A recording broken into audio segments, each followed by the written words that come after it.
Good morning, history hikers here.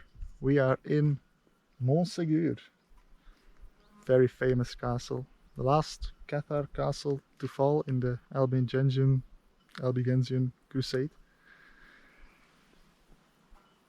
It's quite high up. Indeed, it's about 1,270 meters above sea level. We're gonna walk up there and die.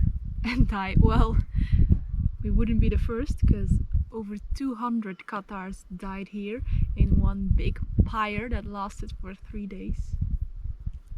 Let's see if there's still charred remains to be found. Let's check it I out. guess not. Let's check it out anyway. The castle of Montségur is located on top of a mountain in the south of France, not too far from the Pyrenees. Montségur dominates a rock formation known as a pog, a term derived from the Occitan language meaning peak, hill or mountain. It's perched at a precarious 1,207 meters altitude. To reach it, you have to climb along a 170 meters long steep path.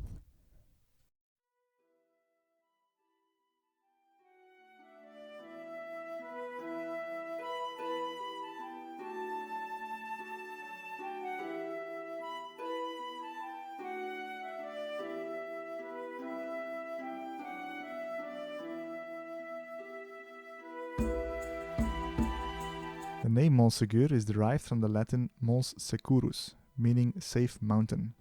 Looking at it from ground level, you can see why they call it that.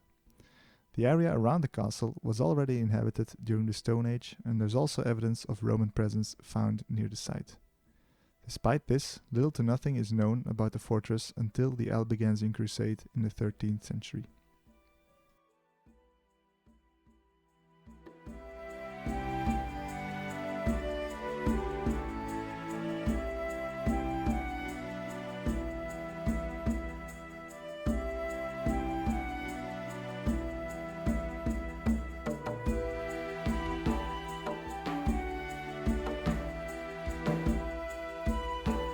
In 1206, Raymond de Perret, one of the two lords of Montségur, was ordered by Cathar prefects to rebuild the castle, which had been in ruins for 40 years or more.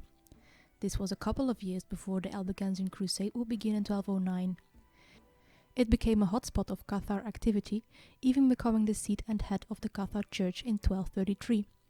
You would have to imagine that around that time, some 500 people would either live in the castle or in the castle village on the mountainside. The site was further fortified with additional walls being built on the slopes of the mountain.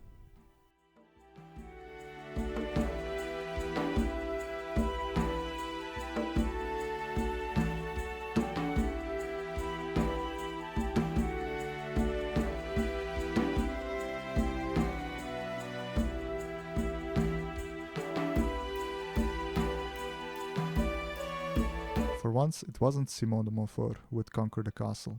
Instead, it was Raymond VII, Count of Toulouse, who would first besiege the castle in 1241.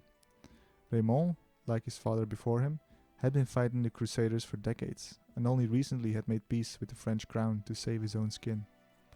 Part of the terms of the treaty included his promise to destroy Montségur once and for all. The siege was half-hearted though, as he and a large part of his army remained Cathar sympathizers. The roads remained open, Montségur never got in any real trouble, and by autumn of that year, the siege had melted away.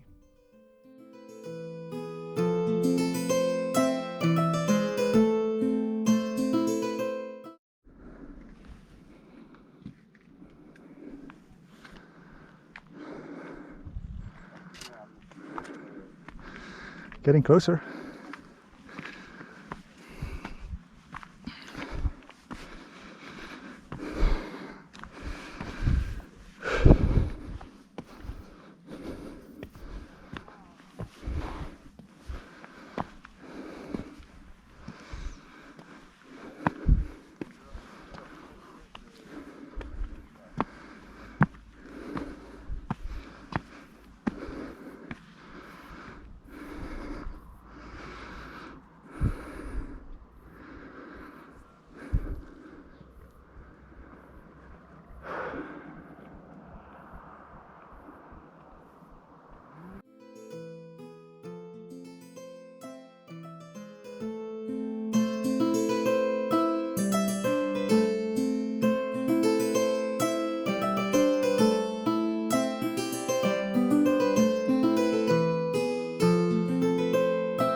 assassination of 2 Catholic inquisitors in 1242 would herald the end of the Cathar stronghold.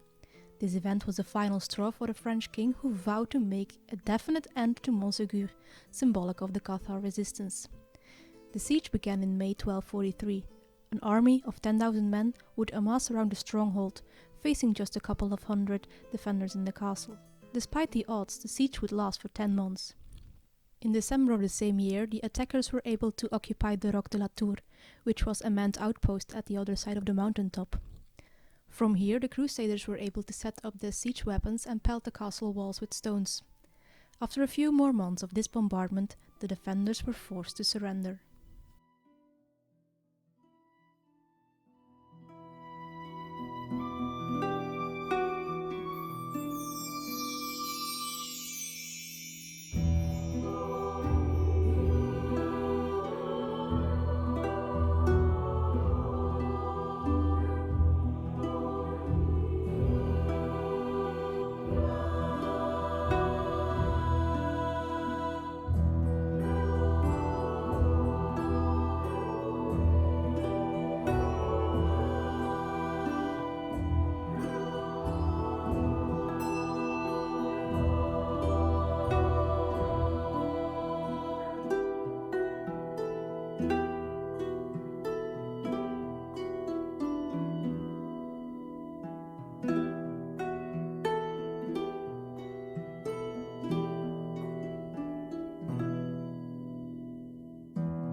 The siege ended in March 1244. All Cathars who were willing to convert and the Catholics were allowed to go free. Most of the Cathars remained firmly attached to their faith, however. In fact, during the last weeks of the siege, some of the Catholics converted to Catharism upon seeing the steadfastness and conviction of the Cathars. More than 200 Cathars would lose their lives on the pyre at the foot of the mountain. It is said that the fire burned for 3 days. The fall of Montségur was the end of Cathar resistance, but not the end of Catharism in the region. That would have to wait until the beginning of the 14th century with the death of Guillaume Belibast in Villerouge-Termenès. We have a video up of that castle as well. Click the card in the top right or check the link in the description if you're interested.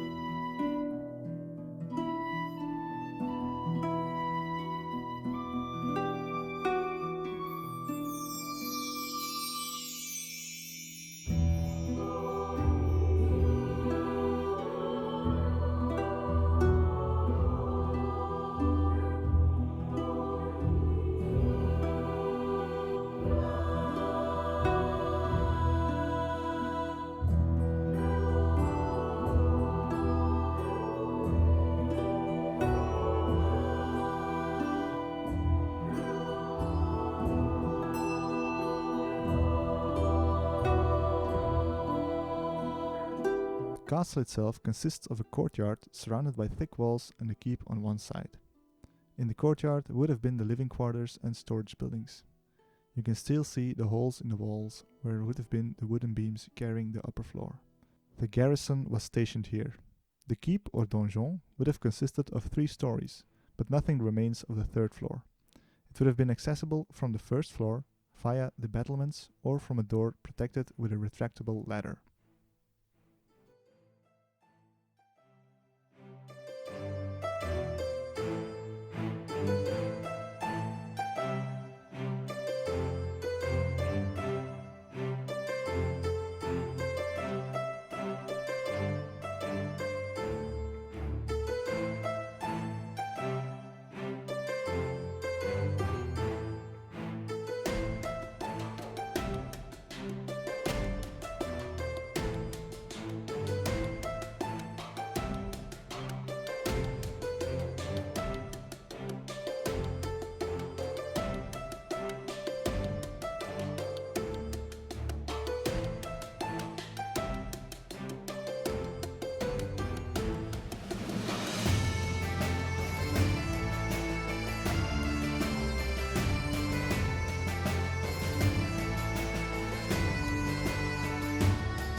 After the capture of Montségur by the French royal forces, King Louis IX gave order to rebuild the castle. It was to be used in the French defensive line against Aragon and Spain. This means that the castle we see today is not Cathar, but rather French. It would remain in use until the Treaty of the Pyrenees in 1659, when the border with Spain moved further south, and the castle lost its strategic importance.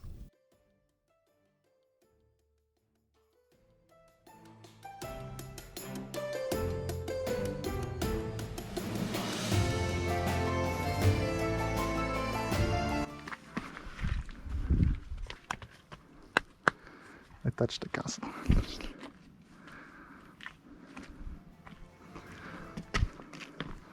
Oh, Patty, you plan on taking a tumble?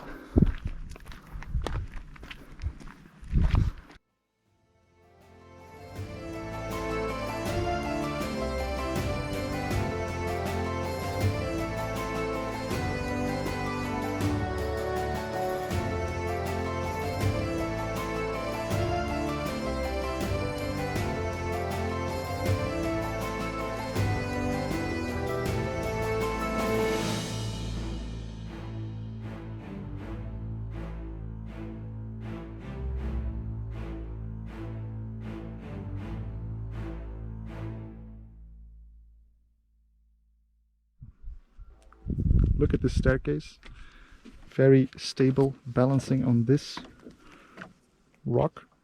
But they're not rickety at all. Let's see if it can hold my weight.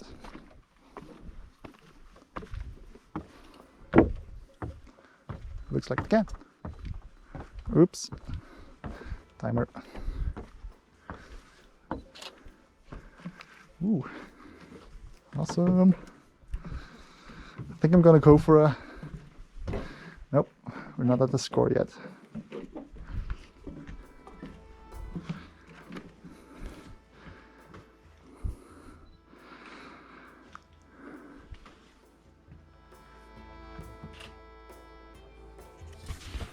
Are those the two thingamajigs that are special during summer solstice?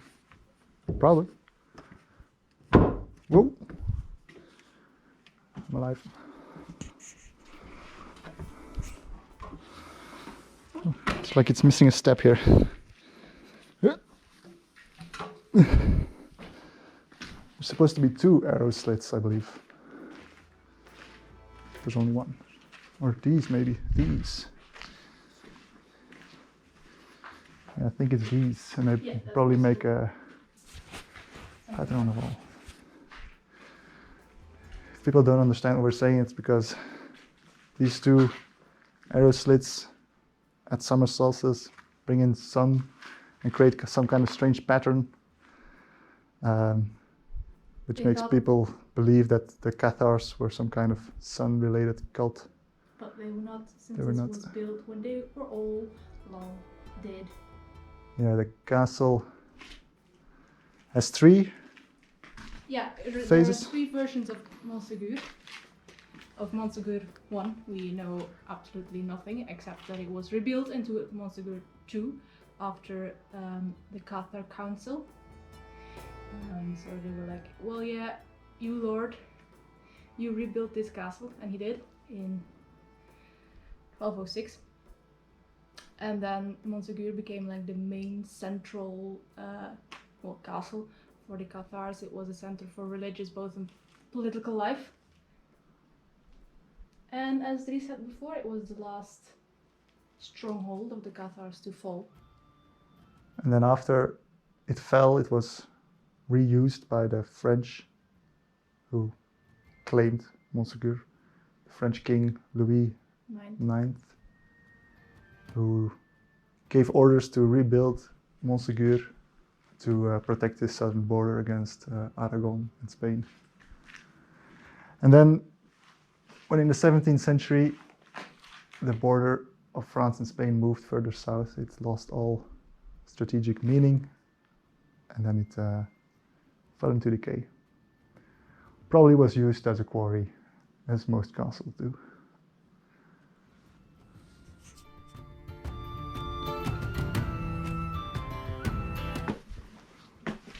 Let's climb this tower. We're done. There used to be a lot more steps. Ah, cool. Whoop! Lost my balance.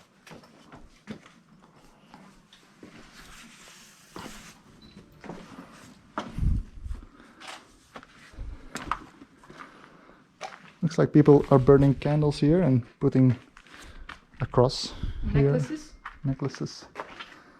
Here we have a view of the inside, the main part, through the arrow slit.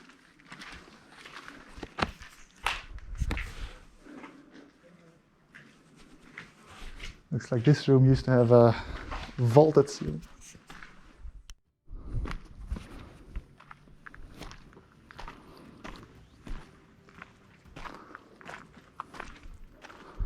Wow. Wow. That view is amazing.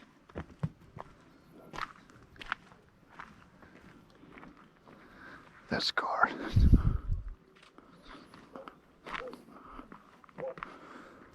Ooh. Quite a steep pair of steps here.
That was Montségur. Impressive. Very much. And I think it's time for the arbitrary subjective castle score. You first.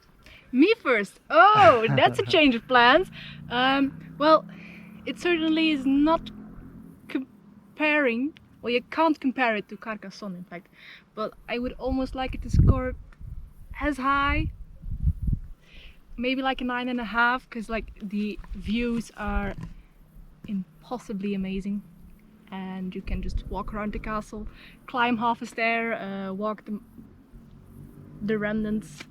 There's lots of information around, although it is in French, but there is lots of information around. It was free It for was us at free. least. It said down at by the parking. It said it was €5 per person. We came up here. I had my wallet ready. Nobody here to ask us to pay, so I'm gonna go for a 9. Views are amazing. Leftovers or remnants are beautiful. I would have loved to get up there somewhere, but it's blocked off because it's unsafe, which I understand.